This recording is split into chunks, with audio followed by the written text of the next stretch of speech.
देखो development of Bohr's atomic model अपना बातचीत स्टार्ट हुआ था, ठीक है। There are two factors which leads to development of the Bohr's atomic model. Number one, dual nature of light. Number two, spectrum. Dual nature of light का discussion अपना complete हो गया। डुअल नेचर मतलब क्या बताया था मैंने कि this rays this wave possess two type of nature, particle nature and wave nature. Wave nature का explanation is already given by physics. Wave theory of light ऐसे चैप्टर्स भी हैं जिनके अंदर ये सारे आप एक्सप्लेनेशन पढ़ेंगे। इंटरफेरेंस, डायफ्रैक्शन, डिफ्रैक्शन जो भी आप बोलते रहेंगे, ठीक है। तो ये सब चीजें क्या बताती थी, ये एक्सपेरिमेंट बताते थे कि लाइट का जो नेचर है वो कैसा है, वेव है। अपने पास एक नया पॉइंट आया कि उसका नेचर वेव के साथ साथ में क्या है, पार्टिकल है। पार्टिकल एक्सप्लेन करने के लिए प्लैंक्स थ्योरी है। प्लैंक्स थ्योरी ने बताया कि this energy comes in the form of packets, बराबर, वो डिसकंटिन्यूअस फॉर्म में आता है, बराबर। And these small packets, these energy packets are called quanta, बराबर। उनको क्या बोलते हैं, क्वांटा। वो लड़की नहीं आई क्या जो सो रही थी इधर बैठ के कल? अरे जगह चेंज कर दिए क्या आज? जाग रहे हैं? जागते रहेंगे कितनी देर तक? ऐसा कुछ रहेगा ना, टारगेट फिक्स रहेगा, 15 मिनट के बाद वो नैप लेना है, 5 मिनट का। कोने में बैठे आज दिखाई ना दे, सो रहे थे ना कल, झूठ मत बोलना, 3 बार पकड़ा था आपको। ऐसा भी बोले नहीं मैं तो सोई नहीं। तो उसने बोला कि एनर्जी जो है ना वो पैकेट की फॉर्म में आ रही है, बराबर। उस पैकेट को बोलते हैं क्वांटा। क्या बोलते हैं, क्वांटा, ठीक है। और वो क्वांटा जो है वो डिसकंटिन्यूअस फॉर्म में आता है, क्वांटा 1, क्वांटा 2, क्वांटा 3 ऐसा, बराबर। और फोटोन के नाम से बुलाया जाता है उनको, याद है फोटोन, लेकिन स्पेसिफिक वर्ड होता है जब वो क्वांटा किसका हो, विजिबल रेंज का, तो उसे क्या बुलाता है, फोटोन, ठीक है। An energy of 1 mole of photon is called Einstein, बराबर। आइंस्टाइन अपन उसको बुलाते हैं, ठीक है। 1 मोल फोटोन की एनर्जी को E is equal to Na हो जाता है, वो n number of mole, n जो था ना नंबर, उसकी जगह Na आ जाता है, क्योंकि 1 मोल में कितना, Na। What is the value of Na? 6.022 into 10 raised to minus 23। Minus कौन है पागल, वो अपस 6.022 into 10 raised to 23। हाँ, -19 उधर वो जूल में आता है, 1 सारे नंबर में कुछ ना कुछ मिला के बोल लेते हैं। बोला कहीं तो देखा था -19, अरे -19 उधर तो दूसरी जगह का है, 1.602 into 10 raised to -19 है। जरा ध्यान से पढ़ो, तुम क्या करते तुम लोग पता नहीं। हाँ, उसके बाद में फिर मैंने बोला कि उसके 2 पॉइंट पढ़े हमने, फोटो इलेक्ट्रिक इफेक्ट, वो पैकेट्स की फॉर्म में आ रहा है, इलेक्ट्रॉन इजेक्ट कर रहा है, याद है वो सब, वो एक्सप्लेनेशन था। और दूसरा एक्सप्लेनेशन था अपने पास hot body radiation and black body radiation. Hot body radiation का क्या बोलना था, वेव थ्योरी बोलता था कि अगर इसमें जो ये एनर्जी है जो एमिट हो रही है, बराबर, वो डिपेंड ही नहीं करता वेवलेंथ और फ्रीक्वेंसी पे, वो तो डिपेंड करता है किस पे, इंटेंसिटी पे। My point is if it depends only on intensity, तो कलर डार्क और लाइट होना चाहिए ना। कलर चेंज कैसे होना चाहिए? कलर चेंज का मतलब क्या होता है मालूम है, वेवलेंथ चेंज हो गया, it mean it depends on wavelength and frequency. जो कौन समझा सकता है, जो कौन बता सकता है, पार्टिकल नेचर। ये अलग अलग पार्टिकल की फॉर्म में आते हैं, जो आपने देखा था that intensity of light versus wavelength का relation at different temperature, as the temperature increases that lambda max shifted towards left side, intensity वाली साइड पे शिफ्ट हो रहा था वो धीरे धीरे, बराबर। तो इतना सब हमने पढ़ लिया था, हमने ये कंफर्म कर लिया डुअल नेचर होता है, बराबर। अब अपना डिस्कशन किससे स्टार्ट होगा, स्पेक्ट्रम। फ्यू डेज बैक अगर आप बात करेंगे ना, तो एक फार्म पे गया था मैंने आपको बताया था ना कल। तो उधर ऐसा था कि अराउंड 3 o'clock 3:30, बराबर, यू नो वो रेन डांस होता है, बराबर। एक ऐसा पार्ट रहेगा उसमें ऐसे पाइप्स रहेंगे, उससे बारिश जैसा आर्टिफिशियल रेन, ठीक है। अब यहाँ से क्या है, सनलाइट आ रहा है, जैसे ये व्हाइट लाइट नहीं है, ऐसे व्हाइट लाइट आ रहे हैं, सनलाइट आ रहा है। Sunlight is what basically the white light ना, बराबर। White light is an example of polychromatic light. You understand what is polychromatic light? Poly word का मतलब होता है मेनी, क्रोमा वर्ड का मतलब होता है कलर। काफी सारे कलर जब रहते हैं तो उसको पॉलीक्रोमेटिक लाइट बोलते हैं, बराबर। तो व्हेन दिस व्हाइट लाइट, मैंने क्या ऑब्जर्व किया मालूम है कि एक लेफ्ट साइड में सन दिख रहा है, ये रेन डांस है, बराबर, ये वाटर ड्रॉपलेट है, और राइट में रेनबो दिख रहा है। कुछ विजुअलाइज हुआ मेरा बात? बराबर आया ना? इसी को बोलते हैं स्पेक्ट्रम। क्या बोलते हैं? स्पेक्ट्रम। जो रेनबो दिख रहा है ना मुझे, उसे बुलाता है स्पेक्ट्रम। क्या बुलाता है? स्पेक्ट्रम। तो मैं ऐसे बता रहा हूँ कि मान लो ये कौन,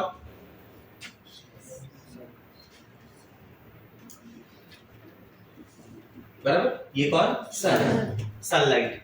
बराबर, अब वो ऐसा थोड़ी कि एक ही डायरेक्शन में जाता है, वो तो पूरा जा रहा है। आया ना? बराबर, अब ये सनलाइट जो है ये पास किससे हो रहा है? इट इज पास थ्रू, ये कौन? Water drop. क्या बोलते हैं? आया ना? और यहाँ पे क्या डेवलप हो रहा है? इस तरह ये डेवलप हो रहा है रेनबो। क्लियर हो रहा है मेरा बात? विब्ग्योर। बराबर, ठीक है। ये कहाँ डेवलप हो रहा है? ये डेवलप हो रहा है, ये सारी चीजें कहाँ दिख रही है? स्काई। ये स्काई में दिख रहा है ना? बराबर, ठीक है। ये जो सन है ना, the sun it acts as a source. It is a source of white light. I repeat, the sun is a source of white light, where white light is an example of polychromatic light. I repeat, white light is an example of polychromatic light. इसमें polychromatic में मैं meaning भी समझा चुका हूँ कि that poly word stands for many. आणि Croma म्हणजे कलर, मेनी कलर का लाइट, जिसके पास काफी सारे कलर हो वैसा लाइट, उसको बोलते हैं पॉलीक्रोमेटिक लाइट। ये लाइट पास हो रहा है वाटर ड्रॉप से, and this water drop is acting as a prism. This water drop is acting as a prism. When this white light is pass through prism, जैसे ही white light prism से पास हो रहा है ना, ये सामने जो भी बन रहा है ये आपका स्पेक्ट्रम है। ये आपका क्या है? स्पेक्ट्रम। ये आपका फोटोग्राफ डेवलप हो रहा है। क्या डेवलप हो रहा है? फोटोग्राफ। तो हम लोग स्पेक्ट्रम बोलते किसे? स्पेक्ट्रम को डिफाइन कैसे करते हैं? तो समझ में आ रहा है क्या हो रहा है? कि यहाँ से व्हाइट लाइट जा रहा होगा, प्रिज्म पे जा रहा होगा, बराबर, जैसे ही प्रिज्म पे गिरेगा, ये सनलाइट गया, ये वाटर ड्रॉप उसके लिए क्या था? प्रिज्म। तुरंत ये लाइट क्या हो गया? ऐसे अलग अलग अलग अलग अलग अलग आगे रेडिएशन अलग अलग हो गया, बराबर।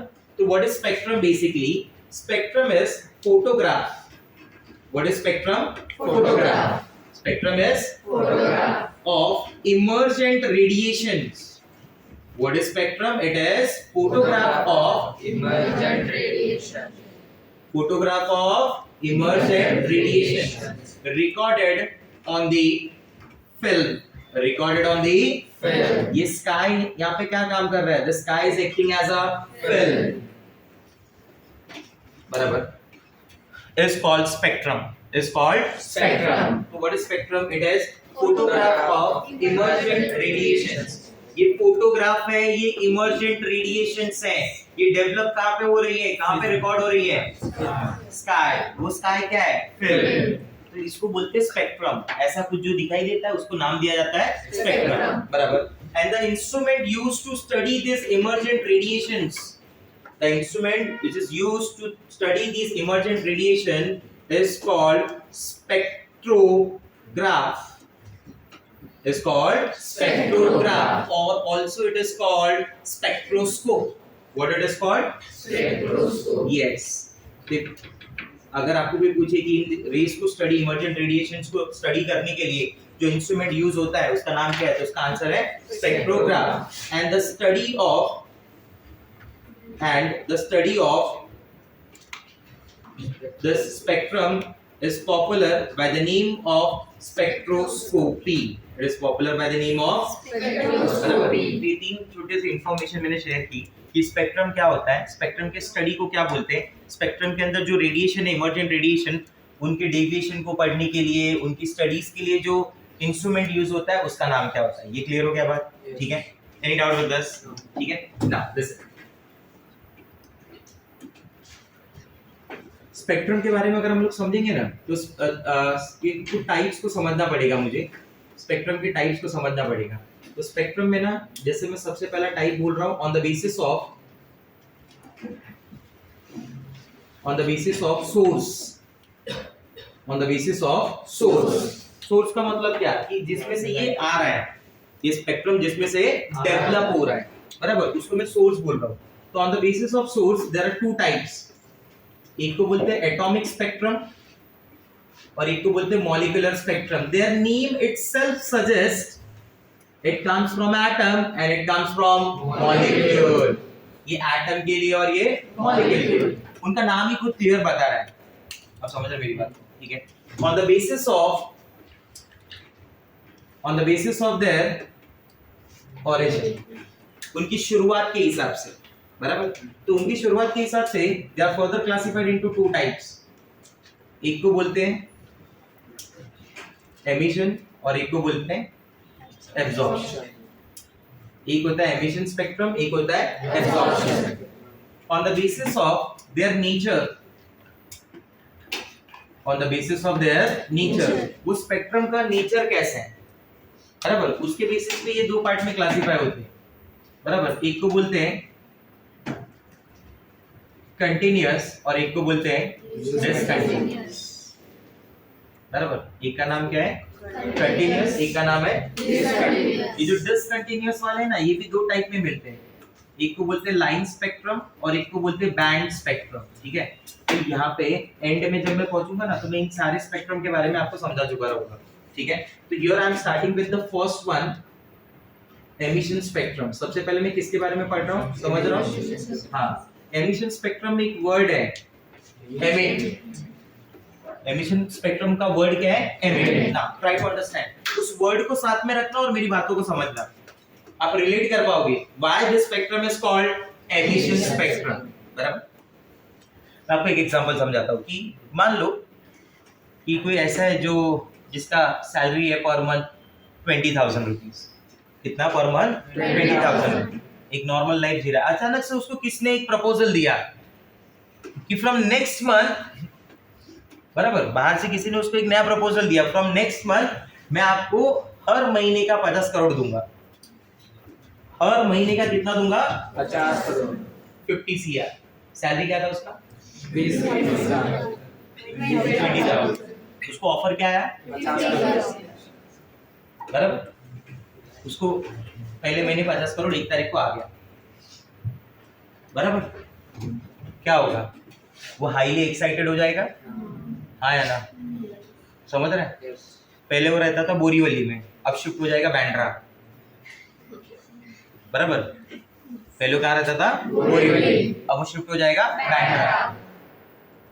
बैंड्रा में खरीद लेगा मस्त 40-45 CR में 2-3 BHK खरीद लेगा। 40-45 CR में आराम से 2 BHK मिल जाएगा 40-45 करोड़ में 2-3 BHK।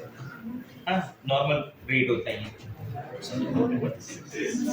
हाँ, 45 CR बोल रहा हूँ, 2 BHK। यस, सही सुन रहे हैं आप। आपके आसपास भी रहने वाले वैसे ही सब सेलिब्रिटीज ही रहेंगे। बैंड्रा वगैरह में वही रहता है ना, हाँ, ज्यादातर, ठीक है?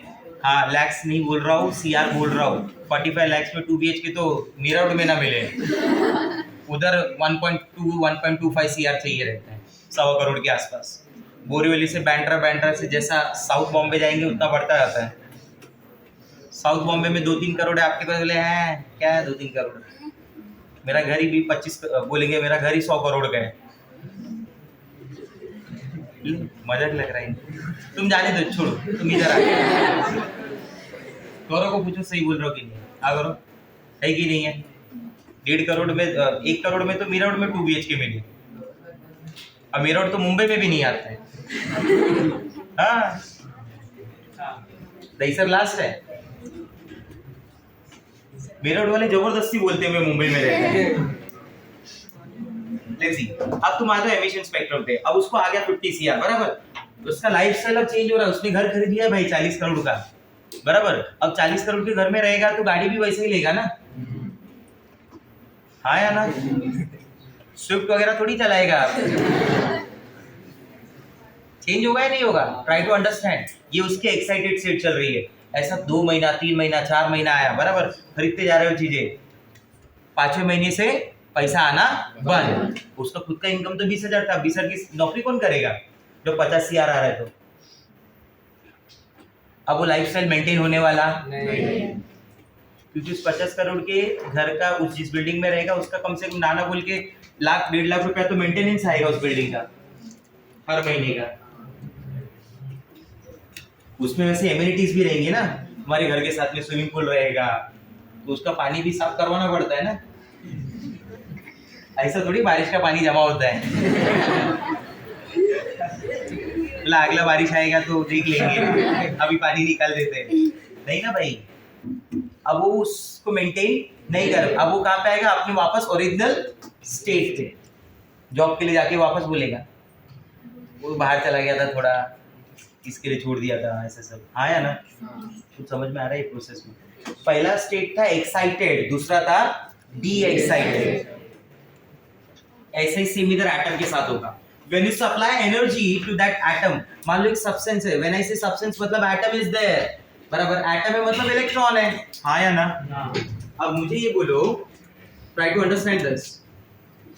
This is the electron present at ground state.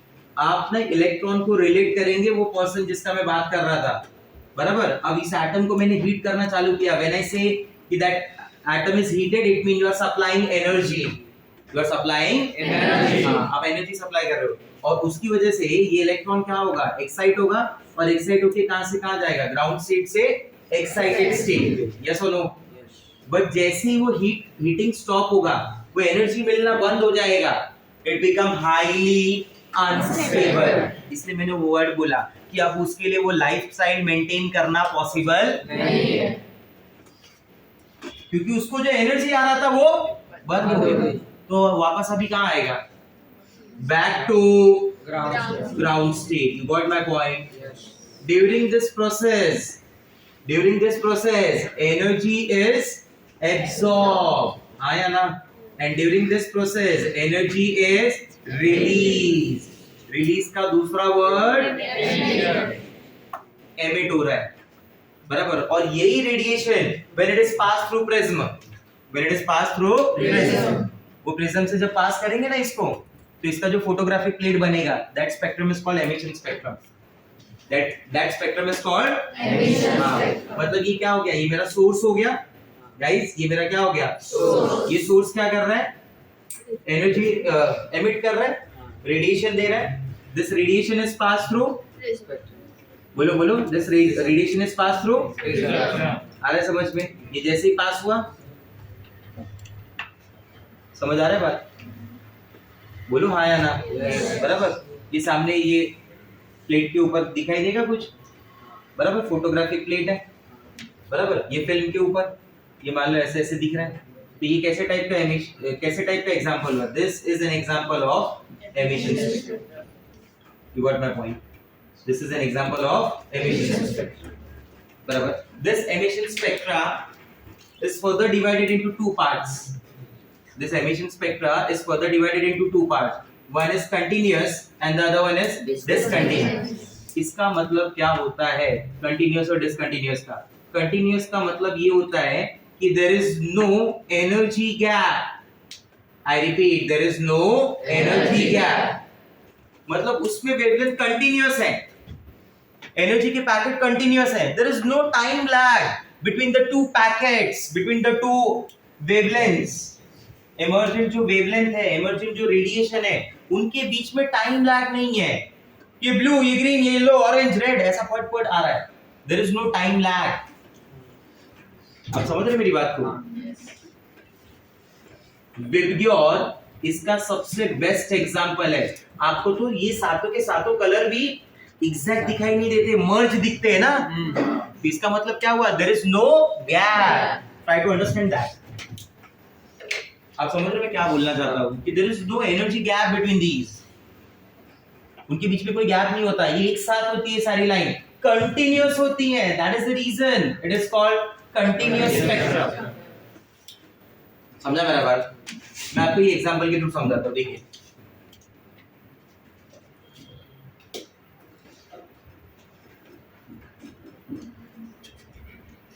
Try to understand this.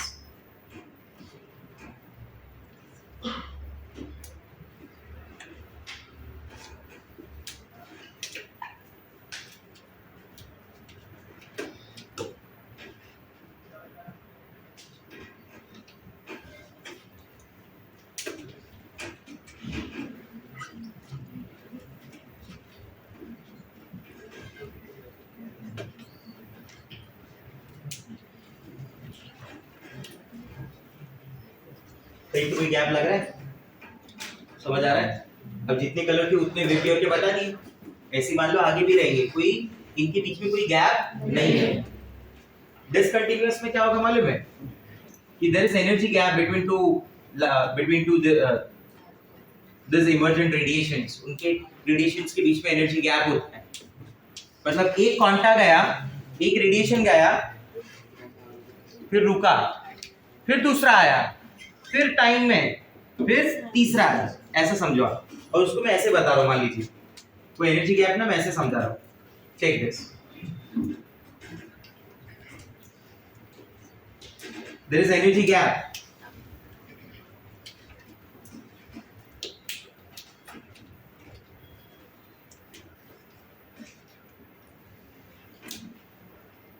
बराबर, रेड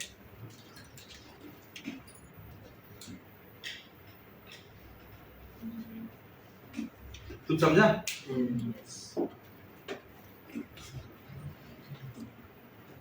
क्या बोलते हो, सही है?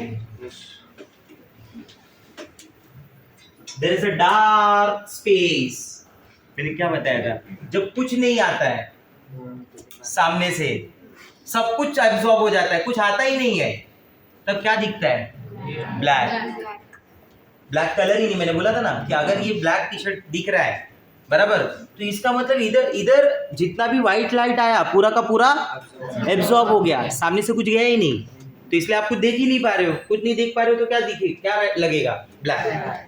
तो ये डार्क स्पेस है, व्हाइट मत समझना उसको, ये क्या है? Dark space. ये गैप है, इसको बोलते गैप। ऐसा फिल्म अगर दिखा, फिल्म पे अगर ऐसा फोटोग्राफिक क्लिप, ऐसा इंप्रेशन, ऐसा इमेज दिखा, तो उसको बोलते हैं कि दिस इज डिसकंटिन्यूअस स्पेक्ट्रा। कैसा स्पेक्ट्रा है वो? डिसकंटिन्यूअस स्पेक्ट्रा, बराबर। And this discontinuous spectra is further classified into two parts. मैंने बोला था ना आपको, डिसकंटिन्यूअस दो पार्ट में डिवाइड किया जाता है, एक को बोलते हैं लाइन स्पेक्ट्रा और एक को बोलते हैं बैंड स्पेक्ट्रा। ठीक है, जिससे नहीं दिखेगा थोड़ा सा प्लीज एडजस्ट कर लें। लाइन स्पेक्ट्रा, बैंड स्पेक्ट्रा में क्या मालूम है? Line spectra is basically obtained from atom, whereas band spectra is obtained from molecule। दोनों के बीच में क्या डिफरेंसेस होते हैं मैं आपको बताता हूँ, ठीक है? देखिए, in case of line spectra, अगर मैं इसमें बात करूंगा, इन केस ऑफ एटम,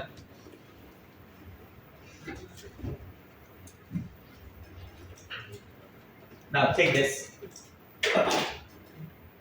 इसमें ना lines are obtained, lines are obtained like this.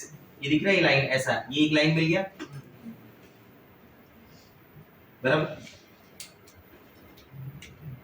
ये हो गया, आ रहा है समझ में?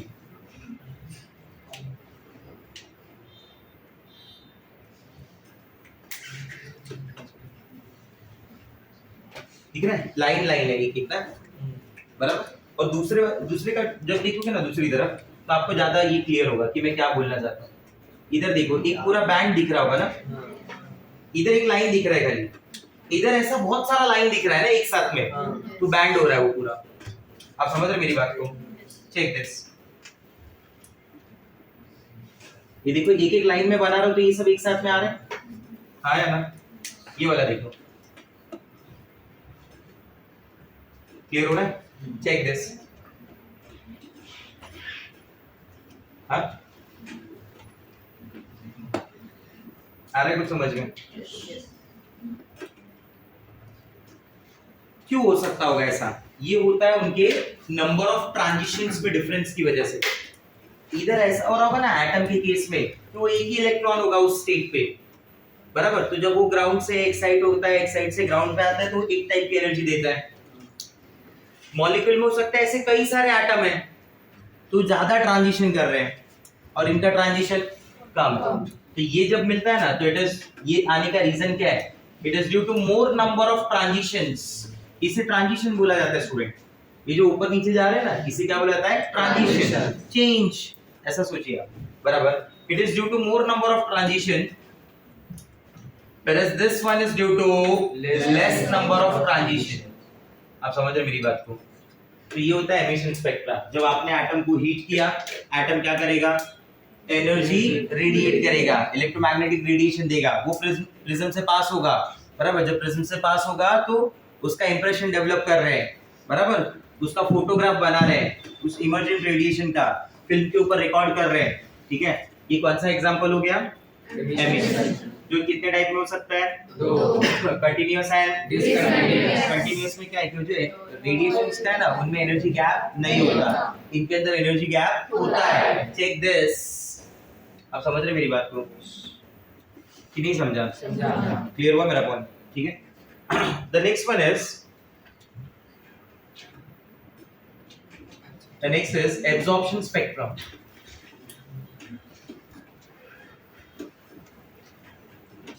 When white light, बराबर, ये मान लो सोर्स है मेरे पास, ये सोर्स से जो लाइट आएगा ना, that light is passed through sample solution।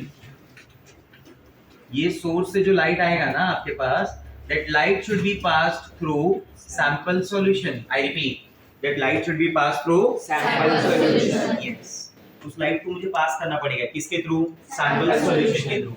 जब मैं इस लाइट को सैंपल सॉल्यूशन के थ्रू पास करूंगा, बराबर, उसमें से नया लाइट आएगा, बराबर, वो किधर आएगा? हाँ, और वहां से क्या दिखेगा? फिल्म के ऊपर ये फोटोग्राफ डेवलप होगा, बराबर। आप समझ रहे मेरी बात को? ये जो भी आ रहा होगा, तो this is an example of what? Absorption. कोई डिफरेंस समझा? इसमें एब्जॉर्ब हुआ, फिर आया, उसमें डायरेक्ट एमिट होके आया। नहीं समझा? समझा। तो डिफरेंस क्लियर होना चाहिए सर कि इसे क्या बोला जाएगा? एमिशन, इसे बोला जाएगा एब्जॉर्प्शन। अब मैं कुछ बोलते आ रहा हूँ, सुनते आ रहा हूँ। सन दिख रहा है? दिख रहा है, बराबर, हाँ या ना? ठीक है। सन से जब लाइट आता है तो लाइट पास होता है, that light is pass through ओजोनोपोल, ओजोन लेयर, ओजोन अम्ब्रेला। याद आ रहा है कुछ? वो कुछ ऐसा हमने सुना है स्कूल में कि वो जो लेयर है, ओजोन की लेयर है, वो हार्मफुल रेडिएशंस को एब्जॉर्ब कर लेता है, रोक देता है, हाँ या ना? बाकी को पास करता है। बाकी जब पास होता है तो कोई वाटर ड्रॉपलेट अगर होगा तो उसके ऊपर गिरेगा और पिक्चर बनेगा। उसके बाद तो इधर से रिलेट कर लो ना, हाँ या ना? अब उसमें क्या है, इन दोनों में, उसमें और इधर जो बना है मैंने, उसमें डिफरेंस क्या है? इधर सन से वो बीच में ओजोनोपोल नहीं दिखा है ना, तो ये जो बन रहा है पूरा, ये विब्रियो जो बन रहा है, रेनबो जो बन रहा है, एक्चुअली वो किसका एग्जांपल है? एमिशन वाले का या एब्जॉर्प्शन वाले का? एब्जॉर्प्शन वाले का। वो एब्जॉर्प्शन वाले का एग्जांपल हो गया जो नेचर बना रहा है, because that light is first pass through, हाँ, उसके अंदर वो एब्जॉर्ब होता है, फिर बाकी का बाहर देता है ना। हार्मफुल रेडिएशन का क्या होता है? एब्जॉर्ब करता है। कौन एब्जॉर्ब करता है? Ozone layer. नहीं समझा मेरा बात? क्लियर हो रहा है पॉइंट? तो this is an example of absorption spectrum, बराबर। सैंपल सॉल्यूशन आप यूज कर सकते हैं वहां पे, ठीक है। कोई दूसरा केमिकल भी यूज कर सकते हैं, कोई प्रॉब्लम नहीं रहता। अब इसमें ना एक एग्जांपल बता रहा हूँ, एक एटम के विद रिस्पेक्ट टू स्पेक्ट्रम बता रहा हूँ थोड़ा बहुत। हाइड्रोजन स्पेक्ट्रम, क्या बता रहा हूँ मैं? हाइड्रोजन स्पेक्ट्रम, बराबर। That hydrogen gas is passed in discharge tube. You remember discharge tube? Yes. अरे वो थॉमसन वाला, बराबर, ठीक है, जिसमें लो प्रेशर है और हाई वोल्टेज लगाया गया है, बराबर। तो उसमें क्या होगा, अंदर जो हाइड्रोजन एटम प्रेजेंट होंगे, ये जो अंदर हाइड्रोजन एटम है, इनके जो इलेक्ट्रॉन होते हैं, वो इलेक्ट्रॉन कौन सी स्टेट पे होते हैं मालूम है? Ground state. That electrons are at ground state. ये जो हाइड्रोजन एटम है ना, इसके जो इलेक्ट्रॉन है, they are at ground state. फिर ये इलेक्ट्रॉन किधर जाते हैं? ये इलेक्ट्रॉन एक्साइट होके कहाँ जाते हैं? बोलो।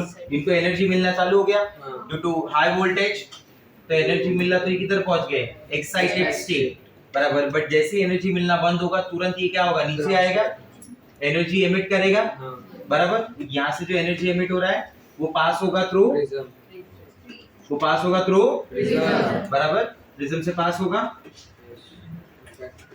ऐसे आपको लाइंस मिलेंगी। ये फिल्म हो गई मान लीजिए, ये ऐसे लाइंस मिलेंगी,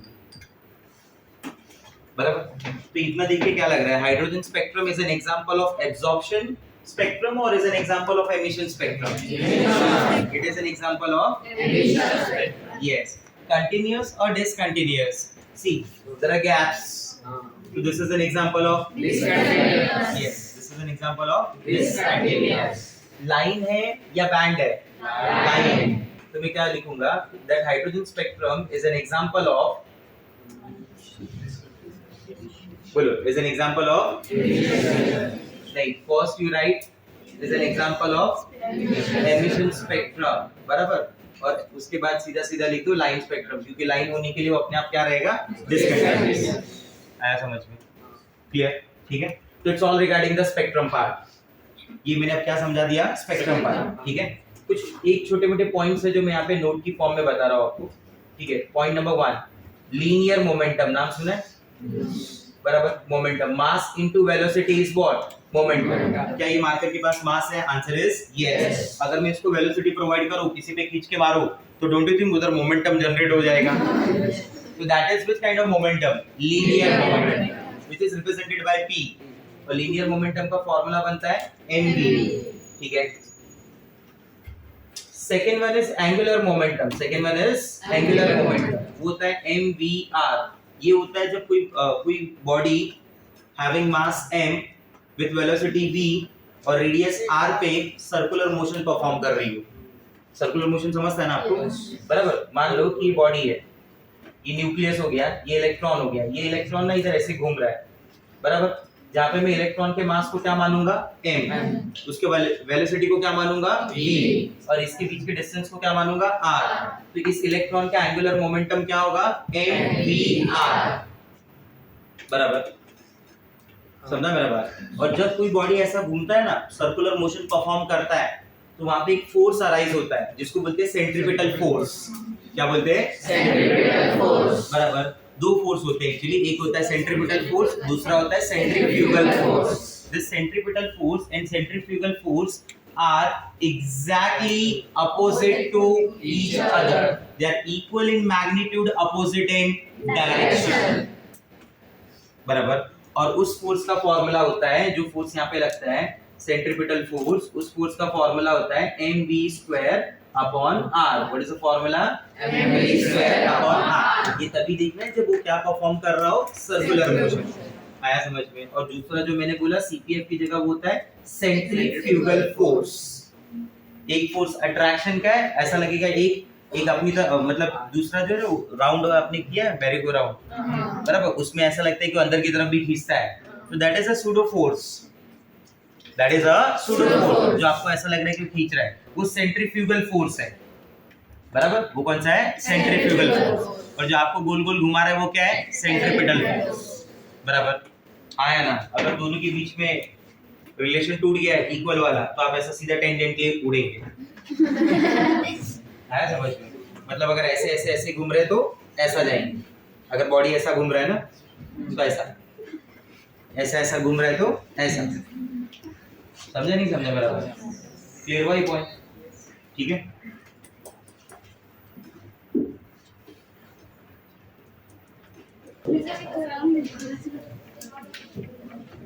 तो दोनों पार्ट कंप्लीट हो गया अपना, dual nature and spectral. So now it's good time to start with Bohr's atomic model. ठीक है, Bohr's model में लेसन ध्यान दो, Bohr's atomic model का ना सबसे पहला जो पढ़ना है वो पोस्टुलेट्स का डिस्कशन करना है।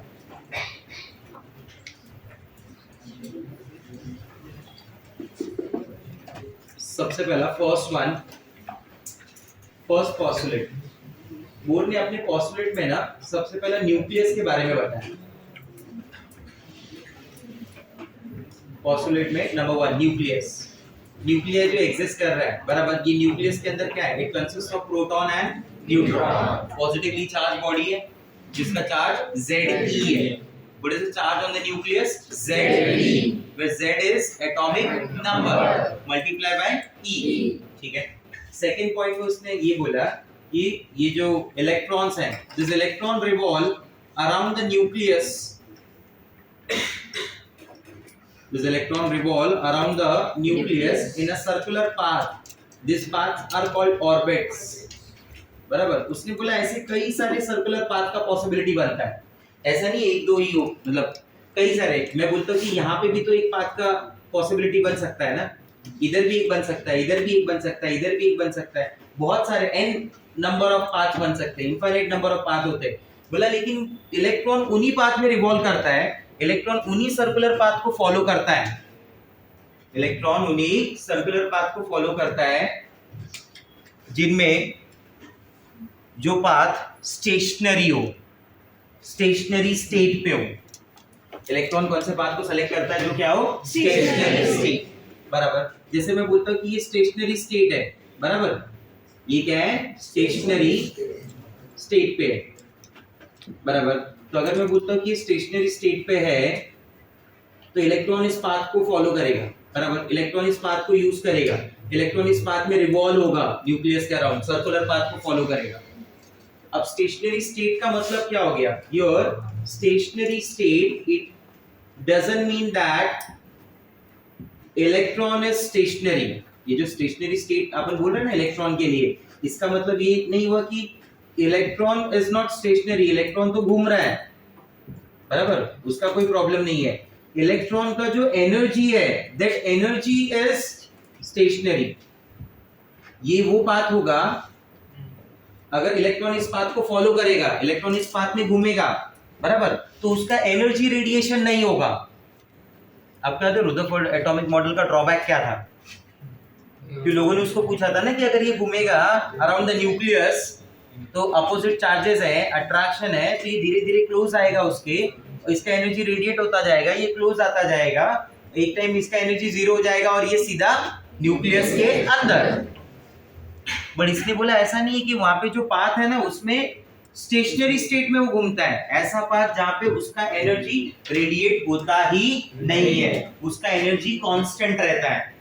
और अगर एनर्जी कांस्टेंट है तो एनर्जी कम नहीं होगा तो क्लोज नहीं आएगा, मतलब उसी पे घूमता रहेगा, ऐसा सोचना। ये उसने ड्रॉबैक को क्लियर कर दिया, आया समझ में? उसके स्टेशनरी स्टेट का मीनिंग समझा आपको, बराबर। And this stationary states are designated as K, L, M, N, ऐसा उनको डेजिग्नेट किया गया था, बराबर, उस टाइम पे कि के है, ये एल है, ये एम है, ये एन है, बराबर। इसने बोला ये स्टेशनरी स्टेट वही वाले होंगे, इनका भी एक रूल है कि कौन सा वाला स्टेशनरी स्टेट होगा, बराबर। Electron revolve only in those orbit, electron उसी सर्कुलर पाथ को सेलेक्ट करेगा where angular momentum that is mvr is integral multiple of h upon 2 pi. mvr is integral multiple of mvr is integral multiple of h upon 2 pi. mvr is integral multiple of h upon 2 pi. yes, उन्हीं path में खाली रहेगा, कोई भी नहीं। जो मैंने बोला ना जो स्टेशनरी स्टेट होंगे वो ये वाले ही होंगे। Electron revolve only in those orbit where the angular momentum of electron is integral multiple of h upon 2 pi. हाँ, इंटीग्रल मतलब क्या? n की वैल्यू क्या होगी? 1 2 3, बराबर। तो मान लो अगर मैं n की वैल्यू 1 बोलता हूँ, इफ n का value is 1, so in that case angular momentum is what? h upon 2 पाई। अगर मैं बोलता हूँ n की value is 2, so in that case it is h upon pi. If n की value is 3, in that case it is 1.5 h upon pi. आप समझ रहे मेरी बात को? इसके क्वेश्चन भी आते हैं अपने बुकलेट में, एमसीक्यूज नंबर 65 66 है जिसमें दिया है कि n की वैल्यू 5 है, then find out the angular momentum, बराबर। लेटर ऑन वी रियलाइज ये जो n की वैल्यू है ना यही नंबर ऑफ शेल आया है, फर्स्ट शेल, सेकंड शेल, पहले वाले में घुमा तो इतना आया ना, क्योंकि वो उसी में घूमेगा जहाँ पे MVR किसके बराबर होगा? इसके बराबर। और बाद में हमें पता चला, बाद में हमें समझा कि ये जो n की वैल्यूज हम 1 2 3 बोल रहे थे ना, ये 1 2 3 are the number of shells. अब समझ रहे बात? क्लियर हो रहा है मेरा पॉइंट? ठीक है, मतलब उसने समझा कि इलेक्ट्रॉन के आसपास बहुत सारे पाथ है, बहुत सारे सर्कुलर पाथ है, ऐसा नहीं कि कोई भी सेलेक्ट कर लो, किसी में भी घूमो, एक फिक्स्ड रेडियस पे एक पाथ मिलता है, बराबर, जहां पे। और वो पाथ कैसे डिसाइड होता है? वो पाथ ऐसे डिसाइड होता है कि जिसमें इलेक्ट्रॉन का जो एंगुलर मोमेंटम है वो integral multiple of h upon 2 पाई होना चाहिए।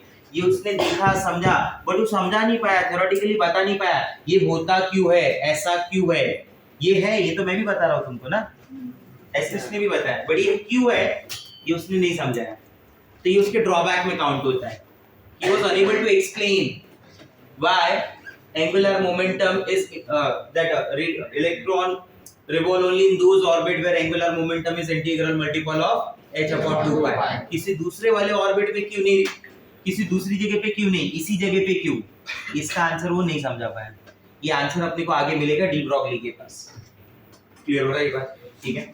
पॉइंट नंबर 5 में ऐसा है कि as we move away from the nucleus, as we move away from the nucleus, जितना हम न्यूक्लियस से दूर जाते जाएंगे, बराबर, that energy of the shell goes on increasing, बराबर। जैसे मैं बोलता हूँ ये न्यूक्लियस है, मान लो this is number 1, number 2, number 3, number 4, ये 4 ऑर्बिट है जिनके पार्ट डिसाइड हो गए, बराबर। तो इसको मैं बोलता हूँ कि इसकी energy E1, E2, E3, E4।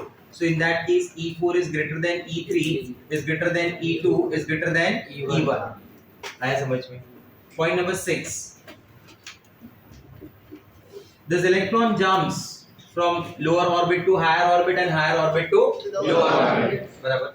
मान लो ये एक इलेक्ट्रॉन है जो ग्राउंड स्टेट पे प्रेजेंट है, इस इलेक्ट्रॉन को अगर एनर्जी मिला तो इलेक्ट्रॉन कहाँ पे जाएगा? एक्साइटेड स्टेट पे जाएगा, बराबर। This process will be called as what? Excitation, बराबर। During this excitation energy is absorbed. For this process you need energy ना, हाँ या ना? Yes. बराबर। अगर मैं ग्राउंड स्टेट पे इलेक्ट्रॉन की एनर्जी E1 बोलता हूँ और एक्साइटेड स्टेट पे E2 बोलता हूँ, तो what is the energy change in this? Final minus initial. This is the final state and this is the initial state. So what I will write? Delta E is E2 minus E1. बराबर।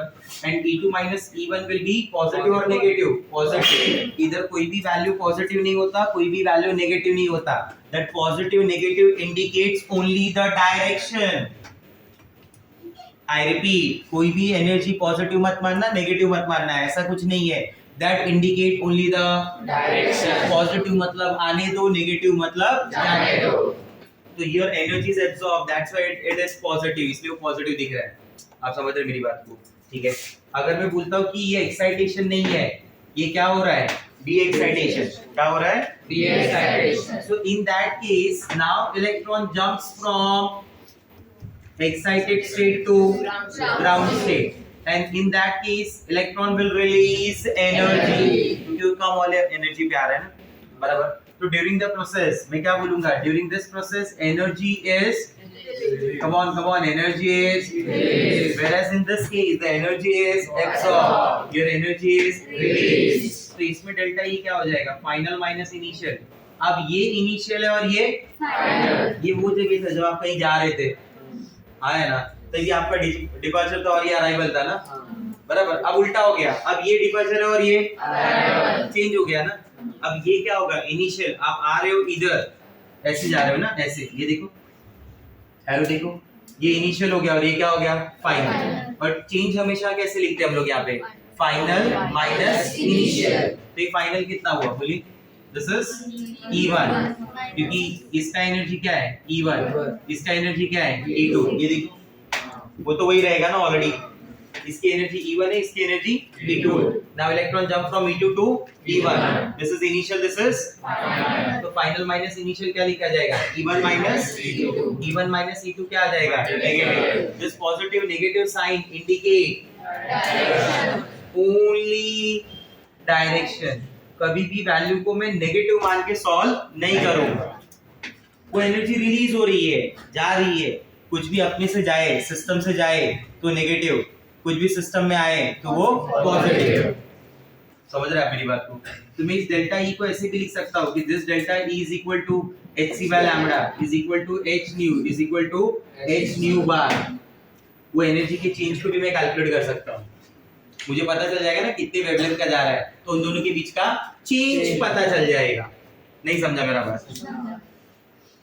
इसके पास कितना पैसा है अभी मेरे को नहीं पता, ठीक है? मैंने 500 दिया, बराबर। अब इसके पास कितना पैसा हुआ मेरे को ये भी नहीं पता, बट मुझे ये पता है चेंज इज 500। अभी भी नहीं समझा? अब नहीं समझा तो कल वाली बात जो बोली थी ना, पहले वाली मान लेना। याद आ रहा है? चेंज इज 500 ना। आप समझ रहे? डेल्टा मुझे नहीं पता है कितना है, मुझे नहीं पता है कितना है, बट इन दोनों का चेंज तो पता चल जाएगा ना मुझे कि इसके पास जितना भी पैसा है ना, जितना पहले था और जितना अभी, उसमें 500 रुपए का चेंज है। अगर इसके पास पहले कुछ नहीं था तो अभी 500 है, अगर 1 था तो 501 है, 2 था तो 502 है, 100 रुपया था तो 600 है। नहीं समझा? क्लियर है? अरे यस बोलो। Yes. ये आया समझ में? बराबर, इसको बोलते हैं एक्साइटेशन, इसको बोलते हैं डी एक्साइटेशन। क्लियर है? ठीक है। मैथमेटिकल एक्सप्रेशन,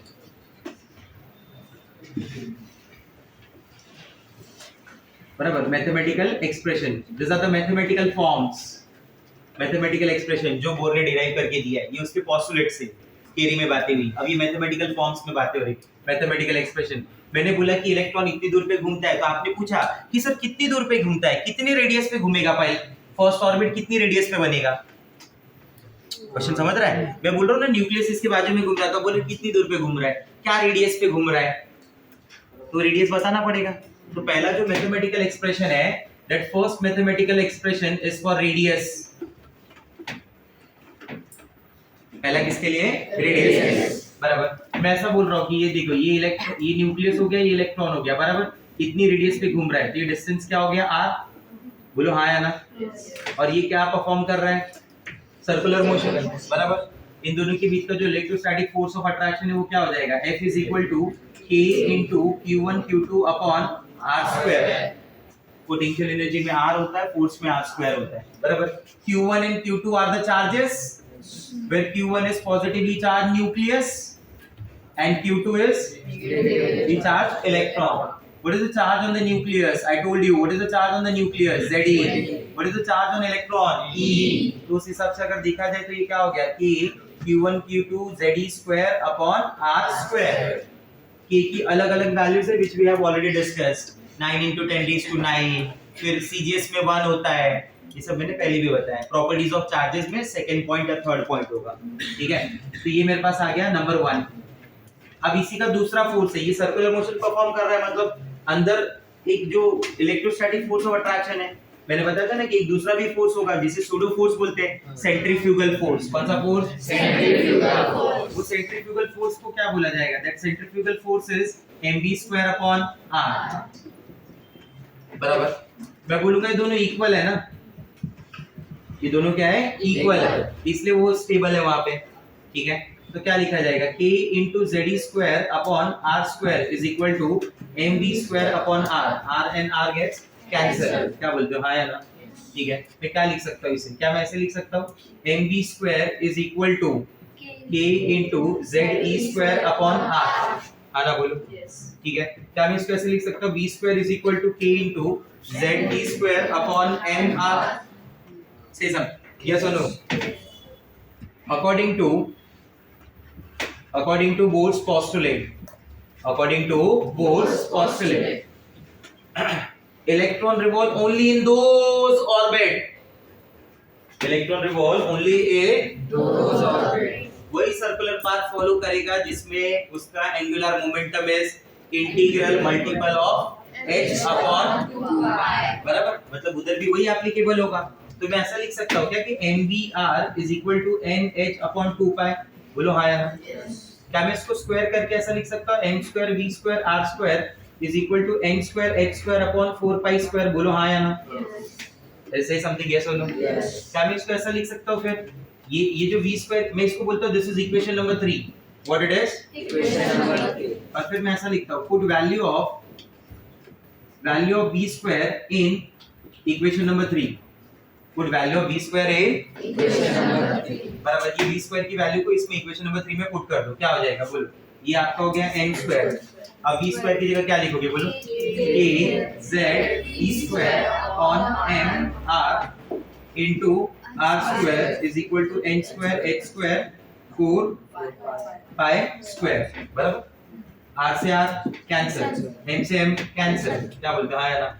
r को इधर रखो, बाकी सबको उधर भेज दो, क्या हो जाएगा? बोलो, ये पहले कॉपी कर लो, n square h square 4π square. m इधर बुला लिया, नीचे आ जाएगा, k आ जाएगा, z आ जाएगा, e स्क्वायर आ जाएगा। क्या बोलते हो? ये सुनो, n और z चेंज हो सकता है, n नंबर ऑफ शेल है, z क्या है? Atomic number. ये अलग अलग एटम का अलग अलग होगा।